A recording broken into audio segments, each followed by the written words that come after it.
नमस्कार दोस्तों, आज हम विज्ञान के कुछ प्रश्नों को हल करते हैं। आइए देखते हैं।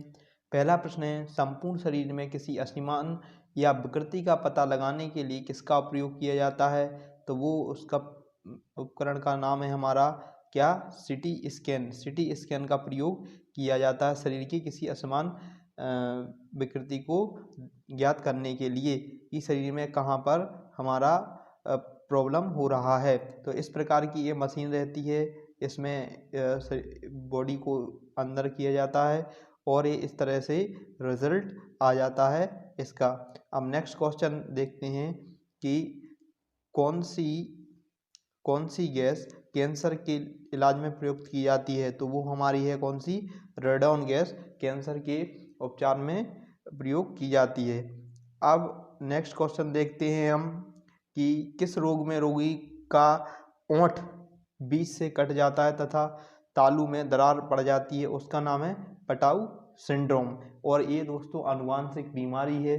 अगला इसका हम देखते हैं चित्र। इस प्रकार ये ओंठ फटा हुआ है इस लड़की का या बच्चे का, तो इस बीमारी का ये लक्षण है। अगला है, क्रोध, भय एवं खतरे के समय कौन सा हार्मोन निकलता है? वो है एड्रीनलिन हार्मोन। और एड्रीनलिन हार्मोन हमारा शरीर से कहाँ से निकलता है? हमारे जो दिख रहे हैं वृक्क, इनको हिंदी में कहते हैं गुर्दे या किडनी, उनके ऊपर ये पीला पीला रंग का दिख रहा है, वही क्या है? हमारा एड्रीनल ग्रंथि।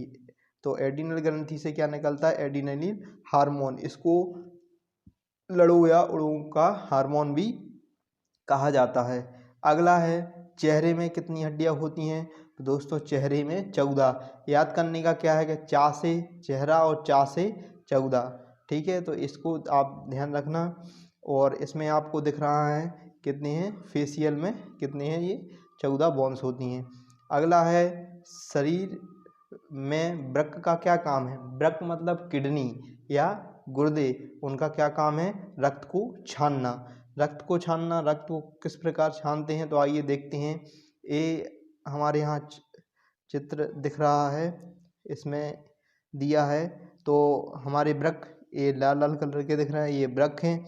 ये क्या करते हैं कि ऑक्सीजन युक्त शरीर से जो ब्लड आता है उसको प्यूरिफाई करके, और यहाँ पे हमारा क्या CO2 मिल जाता है। और ये हमारे आर्टरी, ये रेड कलर की है, उसको आर्टरी मतलब धमनी बोलते हैं। धमनी से हृदय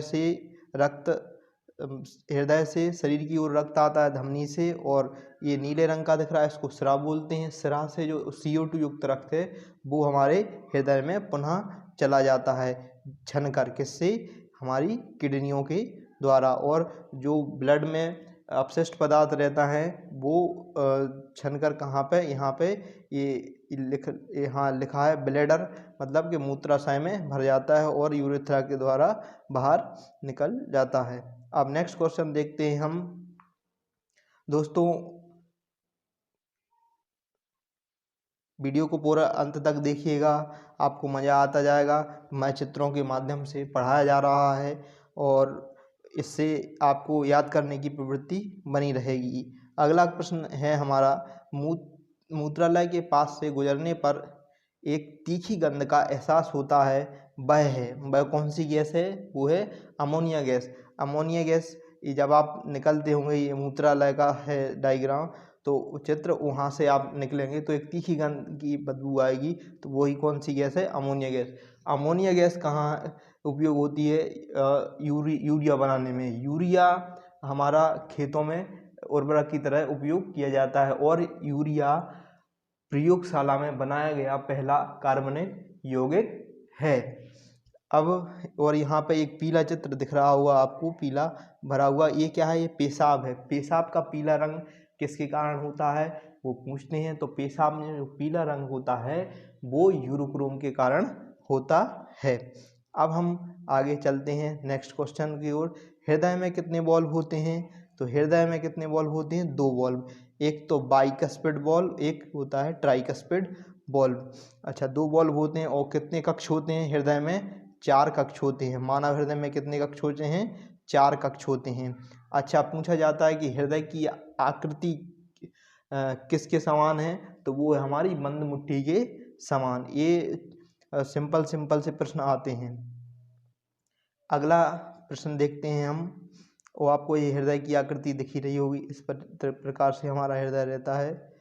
अब है जीभ के अग्रभाग से कौन सा स्वाद आता है।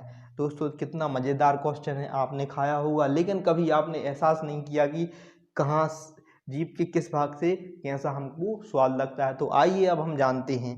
तो जीभ के आगे भाग से कौन सा, मीठे का स्वाद आता है, मीठा। अच्छा, वो पीछे, जो पीछे वाला भाग रहता है उससे कौन सा आता है, पीछे वाले भाग से आता है कड़वा। और जो खट्टा का स्वाद आता है वो अगल बगल से खट्टे का स्वाद आता है। दोस्तों ये आप ध्यान रखना। अगला है डेंगू ज्वर। देखो दोस्तों बहुत खतरनाक बीमारी है ये। डेंगू ज्वर के कारण मानव शरीर में किसकी कमी होती है, तो क्या लिखा हुआ है, प्लेटलेट्स। दोस्तों प्लेटलेट्स शरीर में केवल इसका मुख्य कार्य रक्त के थक्के को जमने में मदद करना या घाव को भरने के काम आती हैं। और ये प्लेटलेट्स कहाँ बनती हैं, अस्थि मज्जा। अस्थि मज्जा मतलब क्या होता है कि हमारी हड्डी है, हड्डी का जो पोला भाग मतलब पोला भाग रहता है या आंतरिक भाग, उसी में जो बनती हैं ये कौन, प्लेटलेट्स। अब नेक्स्ट क्वेश्चन देखते हैं हम। प्रकाश रासायनिक धुआं के लिए कहा जाता है, वो एक शब्द है उसके लिए, ब्राउन एयर के नाम से। ब्राउन एयर मतलब आप बड़े बड़े शहरों में देखना, सुबह के समय या दिन के समय में कभी भी आप गए होंगे दिल्ली की तरफ, तो वहाँ पे धुंध सी लगी रहती है 24 घंटा, तो उसी को हम बोलते हैं प्रकाश रासायनिक धुआं या ब्राउन एयर के नाम से। नेक्स्ट क्वेश्चन देखते हैं दोस्तों। वायु प्रदूषण के संदर्भ में पीएम का अर्थ क्या है। पीएम का अर्थ है पार्टिकुलेट मैटर, मतलब कि वायु में कितनी मात्रा में हमारे कण हैं और उनकी कितनी आकृति है। तो इसमें लिखा है आपको छोटे अक्षरों में 2.5 यहाँ पे, कि अगर कोई महिला अपने सिर पर बैग रखे हुए है तब उसके द्वारा किया गया कार्य क्या होगा, शून्य होगा। दोस्तों ये तो वैज्ञानिक भाषा है कि शून्य होगा। अगर कोई महिला जा रही है या गांव में देखते हैं कोई महिला पानी भर के ला रही है, आप उससे पूछेंगे क्यों आपने कितना काम किया, आप सिर पर बोझ रखे हुए हैं। अब इस चित्र में एक महिला लकड़ी लेके आ रही है, तो उससे अगर कभी मौका मिल जाए तो आप उनसे पूछना क्यों आपने कितना काम किया, तो वो आपको पीछे पड़ जाएगी। ध्यान रखना दोस्तों। तो विज्ञान की भाषा में उसने कुछ काम नहीं किया है। अब नेक्स्ट क्वेश्चन है, भोपाल गैस त्रासदी कब हुई थी। 3 दिसंबर 1984 को, और पूछा जाएगा कि कौन सी फैक्ट्री थी वो, यूनियन कार्बाइड की फैक्ट्री थी। किसके लिए, ये हमारे रासायनिक उर्वरक के लिए फैक्ट्री थी, उसमें जो कीटनाशकों की दवाई बनाई जाती थी। अच्छा, और कौन सी गैस निकली थी, मिथाइल आइसोसाइनेट गैस वहाँ से रिलीज हुई थी। अच्छा, और ये आप चित्र देख सकती हैं कितनी भयावह उस समय का ये कांड था। और और अगर आप भोपाल का यूनियन कार्बाइड फैक्ट्री देखना चाहते हैं तो भोपाल में छोला मार्केट करके है, वहीं ये आपकी फैक्ट्री मिल जाएगी उस जगह। ये आप देखना, बहुत सारी मौतें हुई थी, कम से कम 4-5 हज़ार आदमी मर गए थे। ये यूनियन कार्बाइड फैक्ट्री का दृश्य है, इस तरह से दफनाया गया था लोगों के लिए।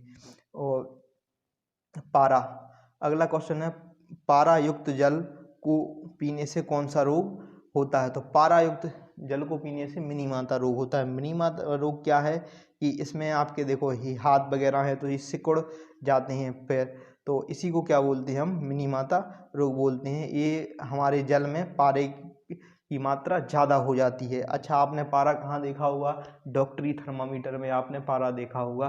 तो और पारा क्या है, पारा एक द्रव धातु है, एकमात्र द्रव धातु है। अगर द्रव अधातु की बात करें तो वह है हमारी ब्रोमीन। अब नेक्स्ट क्वेश्चन पे हम आते हैं कि धान में खैरा रोग किसकी कमी के कारण होता है। तो धान में खैरा रोग होता है वो जस्ता की कमी, जिंक जस्ता की कमी के कारण होता है। अच्छा, ये देखना इस तरीके का आपको दिख रहा होगा, ये पत्ते रेड हो गए हैं और इसकी जो बालें हैं वो भी खराब हो गई हैं इस चित्र के माध्यम से। तो ऐसे आप पहचान सकते हैं कि इसको कौन से पोषक तत्व की कमी हो गई है, जिंक की कमी हो गई है। और जैसे बच्चों में भी कभी दुर्बलता की कमी होती है तो हम जिंक, या दस्त लगती है तो जिंक की गोली देते हैं। अगला क्वेश्चन है, कौन सी गैस फूलों का रंग उड़ा देती है? आय हाय हाय हाय, प्यार की बात आ गई, बताओ। Chlorine gas. आंसर क्या हो जाएगा इसका? Chlorine gas. देखो कितने अच्छे चित्र फूलों के दिख रहे हैं यहाँ पर, तो बात आती है कि आहा, दिल गदगद गदगद हो गया किसी के लिए। ठीक है, आप समझ गए होंगे इस बात के लिए हम किसके बारे में कहना चाहते हैं। अगला क्वेश्चन है, तो हाँ, पैकेट बंद पदार्थों के संरक्षण के लिए कौन सी गैस का उपयोग किया जाता है? तो वो है दोस्तों नाइट्रोजन। आपने देखा होगा पैकेट में अंदर रहता तो कम है लेकिन फूला बहुत सारा रहता है, क्या बात है। तो उसके अंदर की क्या बात है, वो है नाइट्रोजन की बात की, नाइट्रोजन गैस भरी रहती है। चिप्स में देखे होंगे आपने बहुत सारे ये आते हैं। ठीक है, तो अगला क्वेश्चन देखते हैं इसी बात पर हम कि क्या है कि पृथ्वी पर पाया जाने वाला सबसे अधिक मात्रा में धातु कौन सी है? दोस्तों एल्यूमिनियम। आपने देखा होगा आजकल के एरा में एल्यूमिनियम का बहुत ज़्यादा वर्क हो रहा है, क्योंकि एल्यूमिनियम हल्की है और थोड़ी सी सस्ती भी है, और इसका हम आवागमन अच्छे से कर लेते हैं, और ये इसका जो वर्क है वो इजी हो जाता है, तो इसलिए एल्यूमिनियम धातु का प्रयोग हो रहा है आजकल। अच्छा, ये क्या लिखा हुआ है नेक्स्ट क्वेश्चन में कि रोगियों की सिकाई के लिए कौन सी किरणों का उपयोग किया जाता है? वो है दोस्तों अवरक्त किरणें। कौन सी? अवरक्त किरणें या इंफ्रारेड।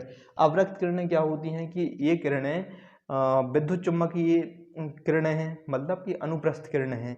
इन जब भी ये किसी पार्ट पर पड़ती हैं, किसी वस्तु पर पड़ती हैं, तो उसका ताप बढ़ा